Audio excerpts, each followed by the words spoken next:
Have you ever wondered why people treat you the way they do? Why they interrupt you in the middle of a sentence, as if your opinion doesn't matter? Why they ignore you in groups? Look at you as if you were invisible. Remember everyone, except you. Why they mock your sensitivity, your pain, your choices? Or worse, why they use you, drain everything you have to offer, and then disappear as if you were just a tool? Maybe you are that person who is always available, who says yes, even when exhausted, who stays silent to avoid conflict, who forgives too quickly, even when no one has apologized. And what do you get in return? Contempt, indifference, silence. And do you know what the hardest part of all this is? It's that deep down, you feel you are not being respected, but you don't know how to break this cycle, and you keep accepting. You keep trying to be understanding, polite, helpful, hoping that one day people will recognize your worth. But that day never comes. Carl Jung said, "The most terrifying thing is to accept oneself completely." And maybe that's why you haven't broken this pattern yet, because respecting yourself requires something frightening, looking inward and admitting that you have a responsibility in this, that as long as you continue to ignore yourself, others will continue to do the same. This video will not give you ready-made phrases or treat you as a victim. It will show you the root of the problem, and it's much closer than you think. If you are tired of being disrespected by friends, family, partners, co-workers, it's time to understand why this happens.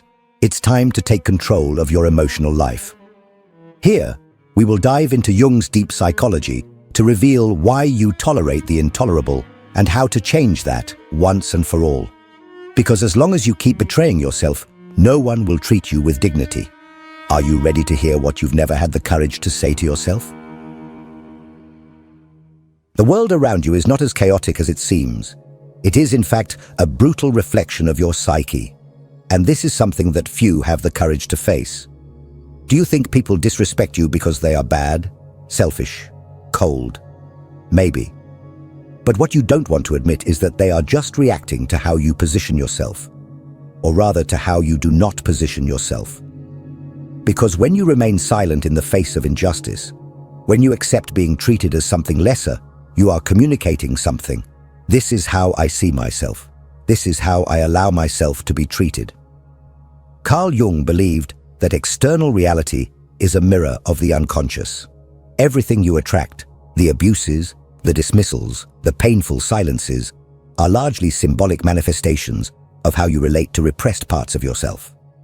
As long as you do not recognize your own worth, you project a distorted, fragile, insecure image onto the world, and it is this image that others see, and they treat it exactly as it presents itself. The issue here is not to blame you, it is to awaken, because the root of the disrespect you feel from others may lie in the silent pacts you have made with yourself throughout your life. Perhaps you learned as a child that being good meant staying silent, that being accepted required always yielding, that love was synonymous with submission. And now, as an adult, these scripts continue to run in the back of your mind, guiding every choice, every relationship, every swallowed word. You have internalized the idea that your worth depends on the validation of others. And this silent belief contaminates everything. You position yourself as someone inferior, not out of malice, but out of habit, an unconscious, deep-rooted habit. And as long as you do not bring this to the light of consciousness, the cycle will not stop. You can change cities, jobs, relationships, but the pattern will persist because it lives within you. Jung said that what is not brought to consciousness manifests as fate. So, until you face how you see yourself, you will continue to live experiences that reinforce your own invisibility. You do not attract what you want. You attract what you believe you deserve, even if that belief is hidden in the unconscious. But there is a way out. However, it starts at the most uncomfortable point. You will need to stop seeking respect outside and start building it within. And this leads us to a question that few ask themselves, but which defines the course of your entire emotional life. Why are you still trying to prove your worth to others? This is what we will talk about in the next part.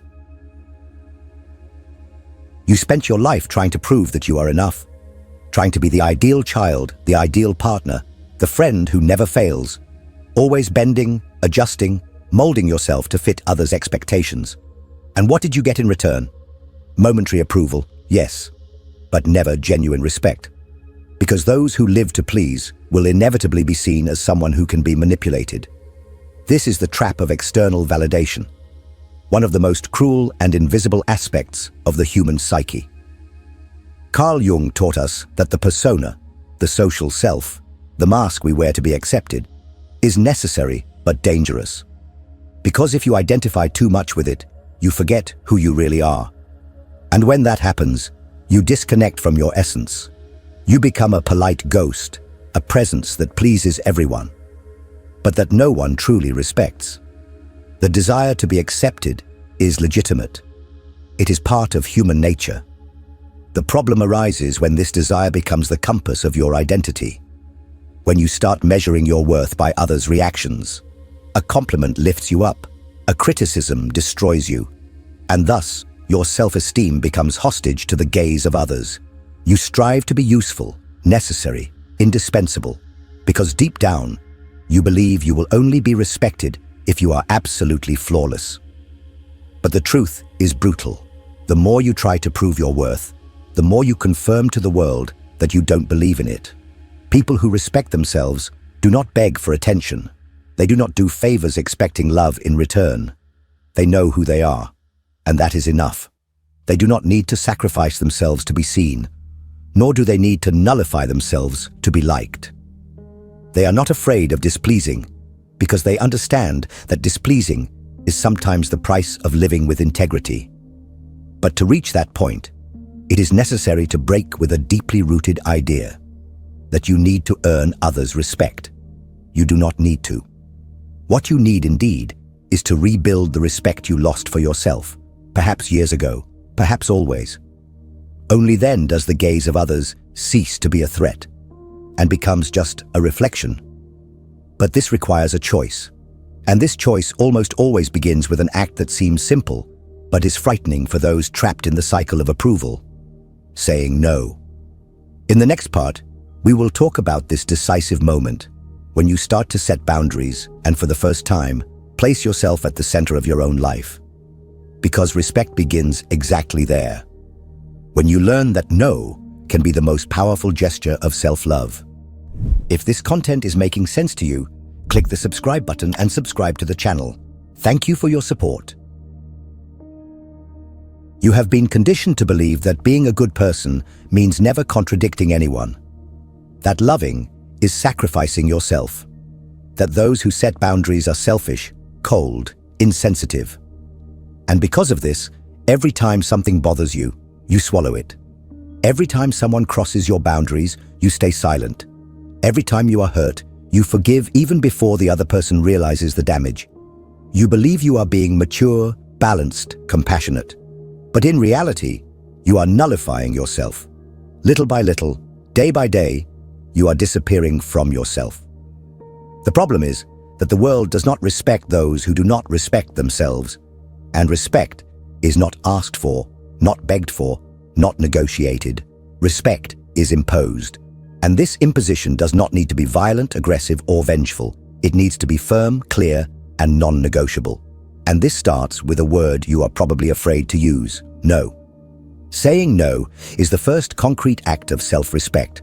It is when you communicate to the world and to yourself that there are boundaries that will not be crossed, that your energy is not for sale, that your time is valuable, that your well-being matters. But to reach this point, you need to break free from guilt, because it will appear. Whenever you say no to someone who is used to exploiting you, guilt will eat away at you. It will make you doubt your decision. It will try to drag you back to the place where you always gave in. Carl Jung reminds us that the process of individuation, the path to becoming who you really are, requires confrontation. And one of the first confrontations is with that version of yourself that learned to survive by saying yes to everything. That version that believes pleasing others is the only way to be accepted.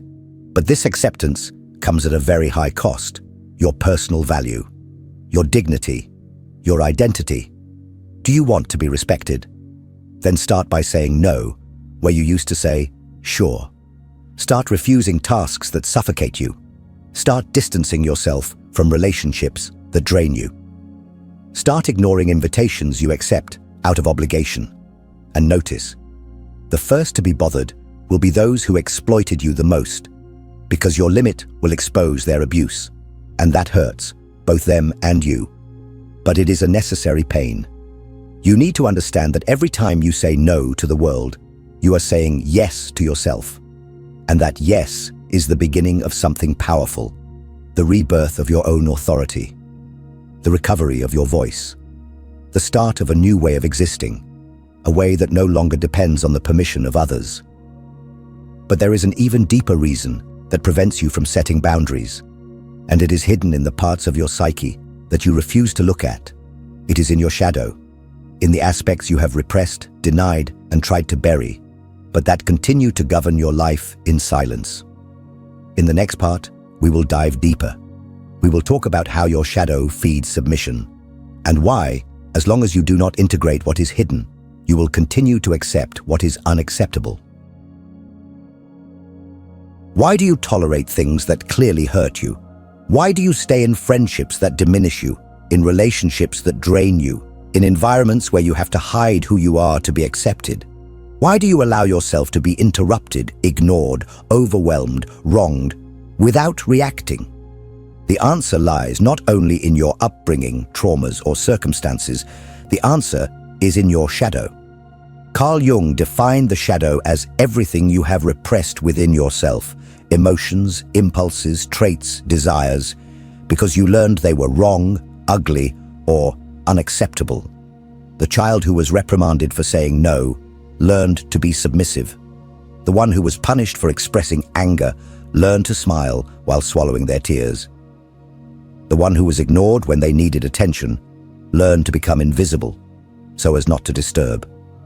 And so you grew up, building a pleasant, polite, accommodating persona, while burying all your strength, your healthy aggression, your righteous indignation.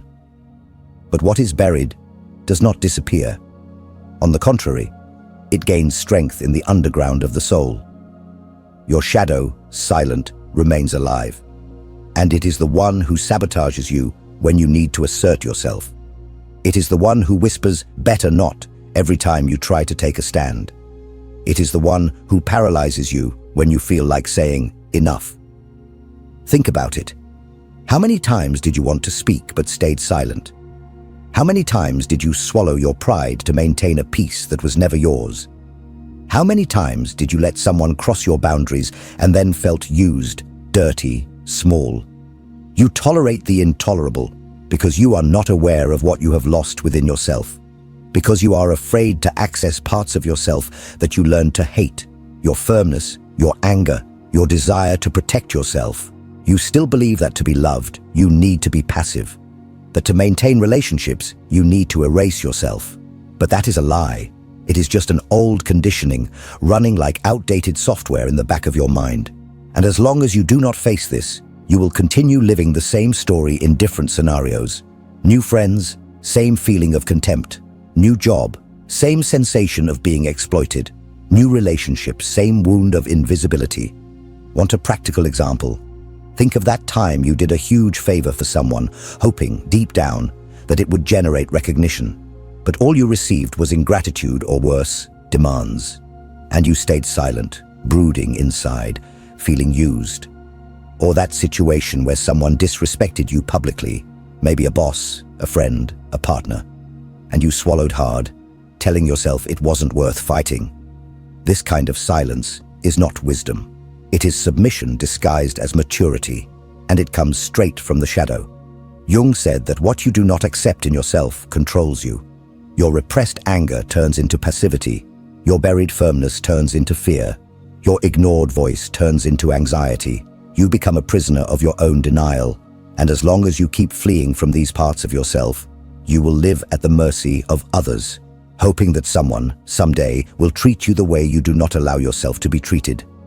But there is a way out, and it involves an act of courage, integrating the shadow, rescuing what you learned to repress, not to become someone cruel or indifferent, but to finally be whole. And that is exactly what we will talk about in the next part.